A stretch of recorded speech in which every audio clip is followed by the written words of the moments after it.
Prime news में आपका स्वागत है। मैं हूं प्रिया धीर। आइए जानते हैं इस स्पेशल रिपोर्ट के बारे में। शिरडी साईं बाबा फाउंडेशन के श्री आशिम खेत्रपाल, जो अपने द्वारा श्री शिरडी साईं बाबा के काम के लिए प्रसिद्ध हैं, उनके द्वारा लिखित पुस्तक साईं हरता पीर फकीर का भारत के जाने माने संत शिरोमणि कृष्णी गुरु शरणानंद जी महाराज द्वारा पुस्तक का विमोचन दिनांक 29 अक्टूबर 2020 को वृंदावन में किया गया। आशिम खेत्रपाल भारत और विश्व में उनके द्वारा साईं बाबा के लिए किए गए कार्यों के कारण एक जाना माना चेहरा है। टीवी, रेडियो और अन्य स्थानों पर साईं बाबा पर दिखाई जाने वाली सामग्री का 90% हिस्सा आशिम खेत्रपाल द्वारा बनाया गया है। उनका एक धारावाहिक साईं भक्तों की सच्ची कहानियां इस समय जी अमेरिका और जी कनाडा में चल रही हैं। इसी धारावाहिक को दूरदर्शन पर 74 सप्ताह के लिए दिसंबर 2020 से शुरू करने का भी कार्यक्रम है। आशिम खेत्रपाल की पुस्तक साईं हरता पीर फकीर साईं सच्चरित्र पर आधारित है और साईं सच्चरित्र के चमत्कारों से संबंधित आशिम खेत्रपाल द्वारा दिए गए सभी दिव्य वार्ता और उत्तर हैं। वे उत्तर आज के संदर्भ में कैसे सही हैं? श्री खेत्रपाल भक्तों को साईं सच्चरित्र पुस्तक और अपनी शक्ति के माध्यम से उत्तर देते हैं। भक्त श्री खेत्रपाल को श्री साईं बाबा द्वारा चुना हुआ व्यक्ति मानते हैं। श्री खेत्रपाल ने श्री साईं बाबा पर 35 से अधिक पुस्तकें लिखी हैं, जैसे कि Sai Samvad, conversation of Sai Baba, words of faith, universal quotes of Shri Sai Baba, 100 quotes, Krishna और साईं तथा कई अन्य। कृष्णाय वासुदेवाय हरये परमात्मने प्रणतक्लेशनाशाय हरि। हम हैं रमण बिहारी के, साधु सेवा धर्म हमारा, काम न दुनियादारी से। कोई भला कहो चाहे बुरा कहो, हम हो चुके रमण बिहारी के। श्री रमण बिहारी लाल की जय। पूज्य साईं बाबा की जय। सद्गुरुदेव भगवान की जय। सर्व संत हर भक्तन की जय। हस्ता वे फकीर विमोचन उत्सव की जय। आज के आनंद की जय। जय जय श्री राधे श्याम। हमारे गंगोत्री में एक महात्मा रहते थे, लक्ष्मण दास जी, अवधूत विलक्षण महात्मा। वो हमको सुनाते थे, है किसकी कृति हम नहीं जानते, हमने उनसे सुना था।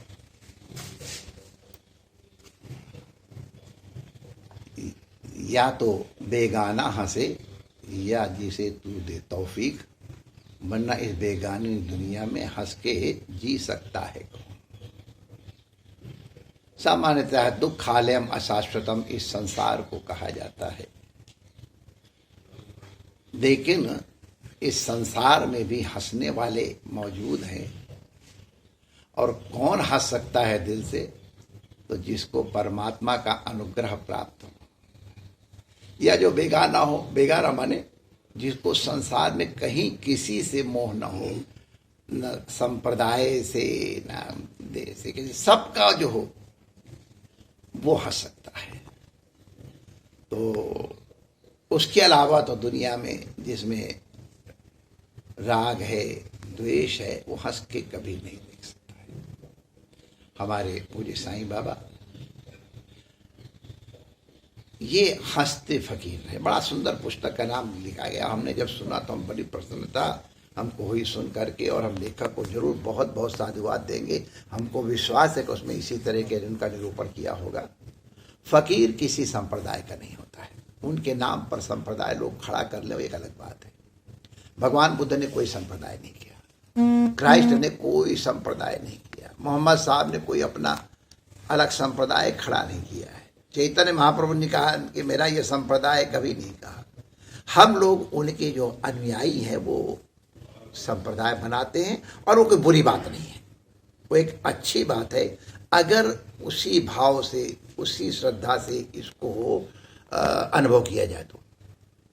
तो फकीर जैसे आकाश सबका है, जैसे धरती सबकी है, वायु सबकी है, उसी तरह संत सबके होते हैं।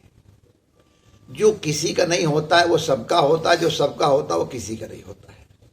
तो इस दृष्टि से अगर आप देखें तो साईं बाबा को किसी संप्रदाय विशेष में संजोड़ देना शायद उनकी इतनी बड़ी गरिमा को न्यून करना ही है। हाँ, अपने परिप्रेक्ष्य में उनको किस तरह देख रहे हैं इसमें हमारा स्वातंत्र्य है, लेकिन उसको उनकी परिगणना कर देना ये लगता है बहुत बड़े दुस्साहस का कार्य है। वो स्वतंत्र हैं।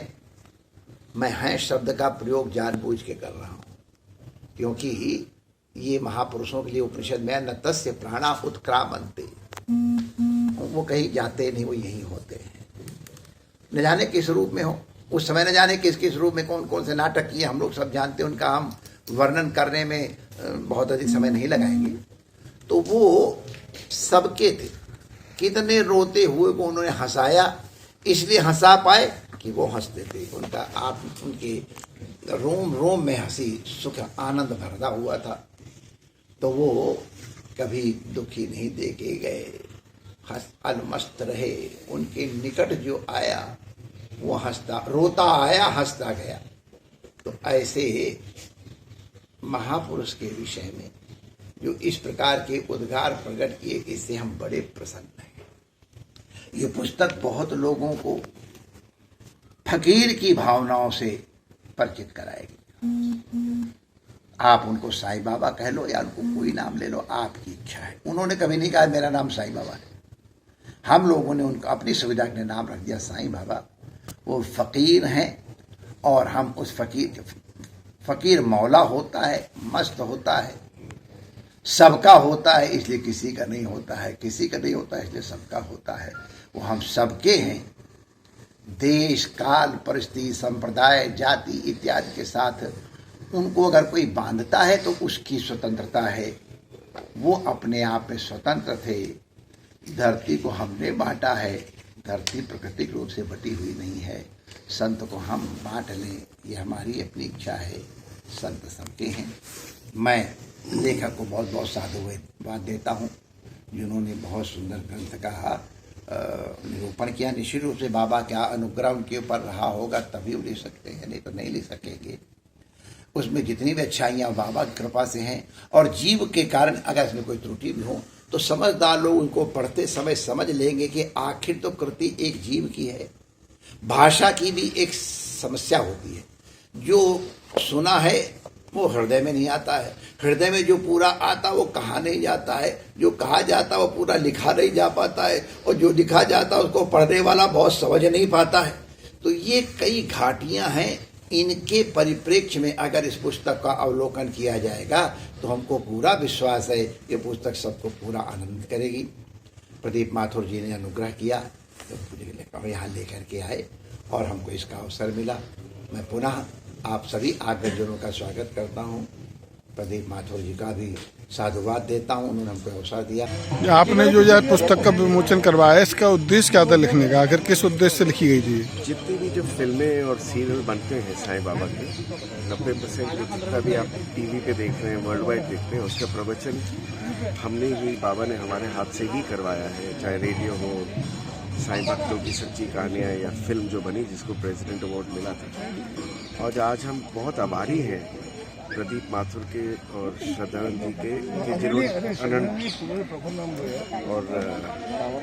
अनन्य श्रद्धानंद जी के जिन्होंने आज अग्री किया कि आज विमोचन करेंगे। और हमारा सौभाग्य है कि ऐसे आश्रम में आके और ऐसी पवित्र भूमि के अंदर जहाँ पर इनका साक्षात परमात्मा का यहाँ पर मिलता है, तो वहाँ पर आके बाबा की किताब का विमोचन हो रहा है। और ये किताब है जो साईं चरित्र से जितने भी जो हमारे टॉक्स हैं, मोर देन 3000 टॉक्स हैं, वो टॉक्स को रिलेट किया है कि साईं चरित्र में जो लिखा है और ये जो टॉक्स हैं वो कैसे आज रेलिवेंट है। क्योंकि भक्त के साथ क्या किया बाबा ने, उसके ऊपर लोगों ने लिखा नहीं। लिखा क्या है कि ये साईं चरित्र है। और वो एक हरता फकीर था।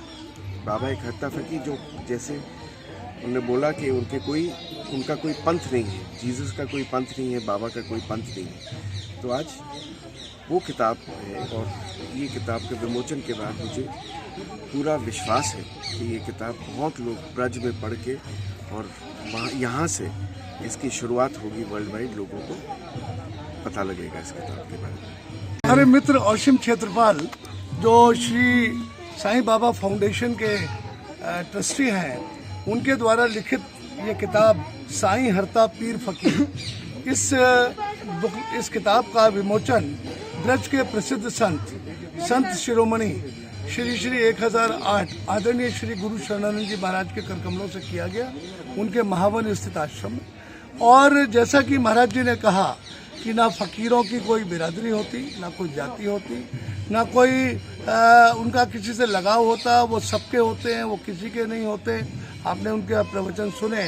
तो यही किताब जो असीम क्षेत्रपाल जी ने लिखी है, हरता पीर फकीर साईं बाबा के बारे में, उनके जीवन काल के तमाम ऐसे संस्मरण हैं जिसमें कि भक्तों को उनसे बहुत कुछ मिला और बहुत कुछ भक्तों ने पाया।